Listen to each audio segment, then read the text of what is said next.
से जब 80% लोगों ने इस्तीफे दे दिए तो पीआईसी कैसे मान्य होगी? नहीं, इसमें आप ये अधिनियम आप आगे ये थोड़ा सा देख लो। इसमें आपने क्या करा है, वित्त समिति या प्रेसिडेंट काउंसिल, वित्त समिति नहीं पूरी तो प्रेसिडेंट काउंसिल, ये इसमें ये स्पष्ट लिखा है या लिखा है। पीआईसी समिति नहीं है तो पीआईसी कैसे आएगी बताओ? आप उनसे नियम से तारा आप जो बोल रहे हो अगर समिति से अगर कोई पीआईसी मेंबर समिति से इस्तीफा, ये हम तो अधिनियम की बात कर रहे हैं। यहाँ पे अधिनियम में स्पष्ट उल्लेख है वित्त समिति या प्रेसिडेंट काउंसिल द्वारा बजट पारित कर चुके हैं, उसके बाद इसको परिषद में लाया गया। शिवमा साहब प्रेसिडेंट काउंसिल कब कहलाती है? कब कहलाती है बताए ना? प्रेसिडेंट काउंसिल के बनती कैसे आप हमको ये बताओ।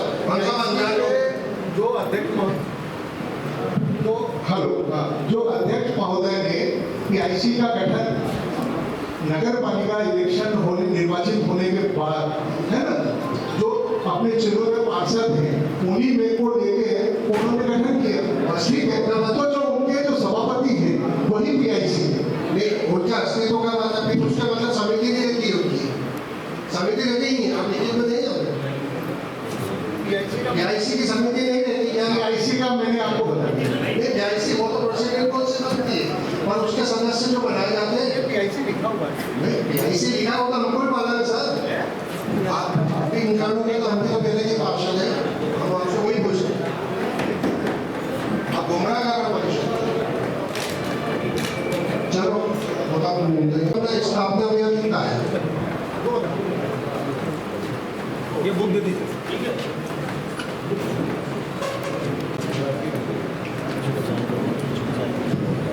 2023-24 का 22-23 का था 72.61%। क्या अपन इतना बजट पे जो बजट अपन 76% अपन इसको ला रहे हैं, क्या अपन इतने पे बजट कर सकते हैं क्या? क्योंकि अपने पास बहुत सारी, अभी सीओ साहब कह रहे थे कि अपनी नगर पालिका इतनी बड़ी नहीं है कि खर्चा नहीं, जब अपन 76.58 में खर्चा कर रहे हैं तो फिर अपनी नगर पालिका 1 लाख नहीं है क्या? अभी सीओ साहब बोल रहे थे। ये तो आप सवाल कर रहे हैं, कर्मचारियों को दिया गया व्यय है टोटल में बजट का पूरा होता है जो कर्मचारियों के वेतन तो आज स्थापना में इतना होने के बाद भी अपन कहते हैं अपने पास का बचा नहीं है। 1.26 लाख की आज उसी का मैं बता रहा हूँ, ये आपकी जो स्थापना राशि निकला 72.6 और 76.5, तो अभी इसका कितना निकला है? ये तो 70 है, ये तो अनुमान है नहीं, इसमें थोड़ी अनुमानित का इसमें अभी रनिंग चल रहा है, मार्च के बाद स्थापना में की गणना होगी। इसमें अभी तक अपन दिसंबर तक खर्चा भी कर चुके हैं। दिसंबर तक खर्चा करना है तो पूरा वित्तीय वर्ष बड़ा होने के बाद ही गणना होगी ना। हाँ तो वही बताओ ना, ये जो पुराना जो बजट आपने पेश करा था वो वास्तविक आए और उसमें दिसंबर 24 तक की बात आई थी। ठीक है अध्यक्ष जी, देख लीजिए इस तरीके से परिषद चलाएंगे हम, परिषद के सारे सम्मानित पार्षद हैं और बोल रहे भेंट के हम जवाब देंगे और निभालेंगे।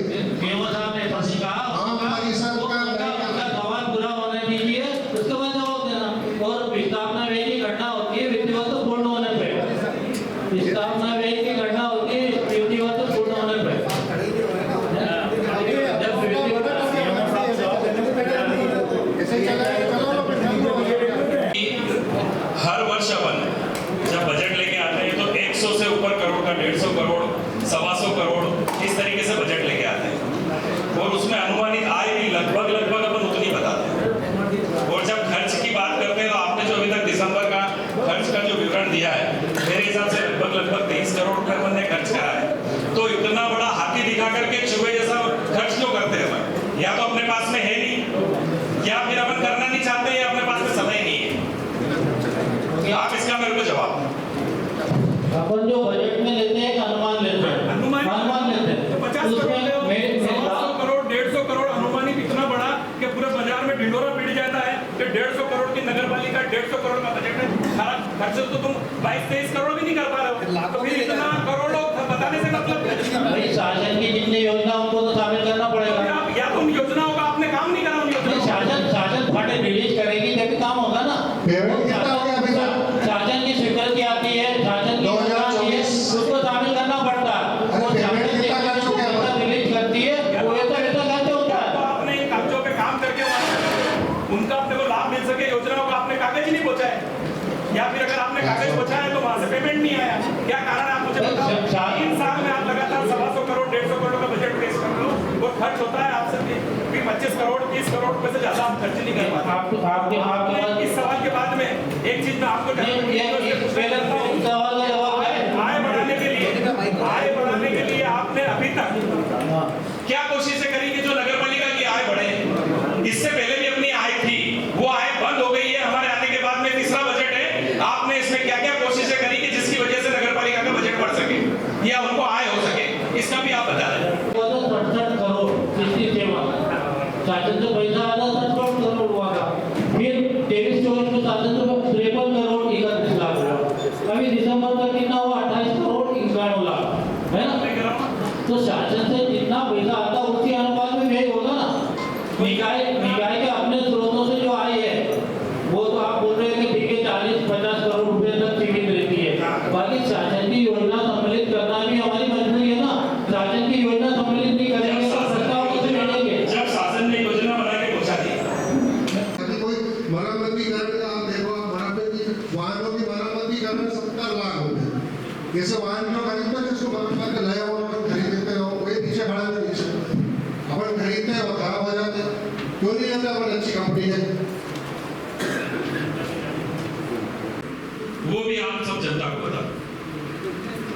हम आय को लेकर के ही रोना रो रहे हैं कि भाई आय होगी तो नगर में काम करेंगे। तो आप ये बता दो कि हमने अभी तक ऐसा क्या किया कि जिससे हमारी आय बढ़े।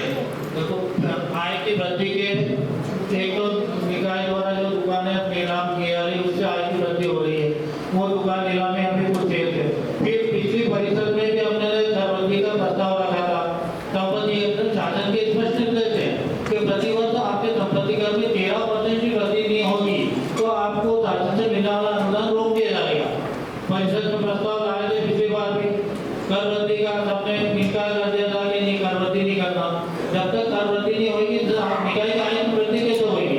पूर्व में जो हमारे नगर पालिका के अध्यक्ष रहे हैं उन लोगों ने हमको गार्डन दिया है, तरणताल दिया है, जिम दी है, संगीतालय दिया है और कम्युनिटी हॉल नगर पालिका जिससे होटल दिया है, जिससे कि हमारी अर्निंग होती थी।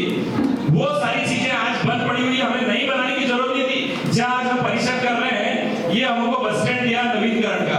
आज 3 साल तक हम सिर्फ कागजों में प्रयास कर रहे हैं, पर हमने आज दिन तक ऐसा कोई प्रयास नहीं किया जिससे कि इनको चालू कर सके और इनसे हमारी अर्निंग चालू हो जाए। तो आप मुझे बताओ कि ये प्रयास क्यों नहीं किए जा रहे। ये भी तो नगर के हित में है, जनता के हित में है। क्या तरणताल 3 साल से जनता मांग कर रही है, आज तक अगर उससे आय भी होती है और जनता के लिए वो फायदे की चीज भी है, तो क्या हमने उसके लिए आज दिन तक कोई प्रयास नहीं करा गया। मैं आपको बताना चाहूँगा, सबसे पहले आपके पहले प्रश्न नगर पालिका की आय बढ़ाने के लिए क्या प्रयास किए जा सकते हैं ना, मैं पहले उसको बताऊँ। देखिए हम लोग नगर पालिका की आय बढ़ाने के लिए संपत्ति कर की जो दरें हैं उनमें वृद्धि कर सकते हैं। हमारे जो जलकर है उसकी रेट बहुत कम है और उसकी नहीं, हम सीधा जनता के ऊपर क्यों जाते हैं। हम ये हर मुद्दा लेकर के जनता के ऊपर चले जाते हैं। बेचारे जनता को हम कब तक इस बोझ की तरह दबाएंगे। हम ये चाहते हैं कि हमारी आय कैसे बढ़े। ये तो हम इससे तो कर लेंगे, प्रस्ताव भी पास हो जाएंगे और सब हो जाएगा, पर जो संसाधन हमारे पास में है जिससे हमें अभी तक आय होती थी वो हम बंद करके क्यों बैठे हुए हैं। मैं आपके प्रश्न का अगला भाग बता रहा हूँ। अब नगर पालिका की आय में वृद्धि करने के लिए हम लोगों को या तो हम जो है शॉपिंग कॉम्प्लेक्स बनाए, जो प्रस्ताव हमारा विचाराधीन है, जो पुराना अपना ऑफिस है उसको तोड़ के अपन 100 वित्त योजना के तहत, मतलब हम जो है पैसा कहीं से नहीं, उसी में जो पैसा निकालेंगे वो नगर पालिका की आय को बढ़ाएंगे।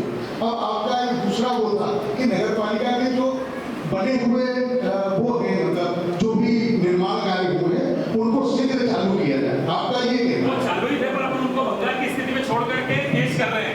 अपन पे कोई स्थिति उस पर कोई विचार नहीं करा है, तो वो सुचारू रूप से चलाने का प्रयास करा। हाँ, तो हम जो है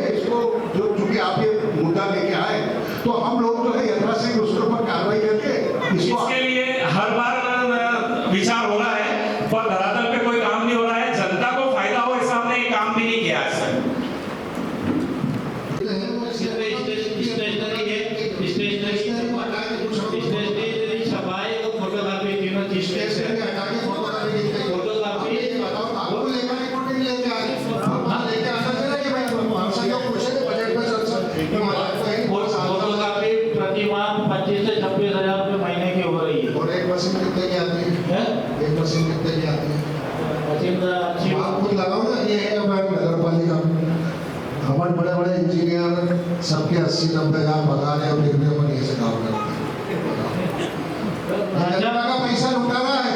हमारे पार्षद लोग हाथ से सफाई कर रहे हैं मजदूरों को पैसा देके। आप बजट की बोल रहे हो, बजट करें। नगर में सारी नालियाँ पूरी टूटी पड़ी है। आपने निर्माण कार्य लिया है, इसमें निर्माण कार्य में भी अभी आप क्या बोले? निर्माण कार्य में अभी तक लगभग एक अनुमानित अपन देखें तो 40 करोड़ रुपए हम खर्च कर चुके हैं। 36 वार्ड है और 40 करोड़ रुपए खर्च कर चुके हैं। तो ये मान लिया जाए कि 1 करोड़ का काम तो हर वार्ड में हो गया होगा। तो यहाँ जितने भी पार्षद है मैं उनसे पूछना चाहता हूँ कि किस के वार्ड में 1 करोड़ रुपए का काम हो गया है, अध्यक्ष जी को अवगत करा दे ताकि उनको ऐसा नहीं लगे कि फिजूल में ही बिना किसी आंकड़े के ही विरोध कर रहे हैं। विरोध करना हमारा मकसद नहीं है। पिछली बार जब 35 प्रस्ताव गिरे थे तब सांसद प्रतिनिधि जी ने बड़े मतलब रुदाऊ मन से जनता को संबोधित करके दिया था कि विकास का पहिया रुक गया है, अब नगर में विकास नहीं होगा, अब जनता का क्या होगा। तो क्या वो 35 मुद्दे खाली वो यहाँ दिखाने के लिए थे? उसमें से एक भी मुद्दा आपने वापस विचार में क्यों नहीं लिया? और 8 महीने तक उस जनता को काय के लिए आपने इंतजार करवाया कि 8 महीने तक आप परिषद नहीं बुला पाए? क्या कारण था? ये मैं अध्यक्ष जी से पूछना चाहता हूं कि ऐसा क्या कारण था कि जो 8 महीने तक आप परिषद नहीं बुला पाए और आज जब बजट पे चर्चा कर रहे हैं तो पुराने मुद्दों से कोई लेना देना नहीं है। वो मुद्दे सारे उसी दिन उसका शोकाकुल करके उनका उसी दिन विसर्जन कर दिया कि अब उनसे कोई लेना देना नहीं है। और जिन वार्डों में काम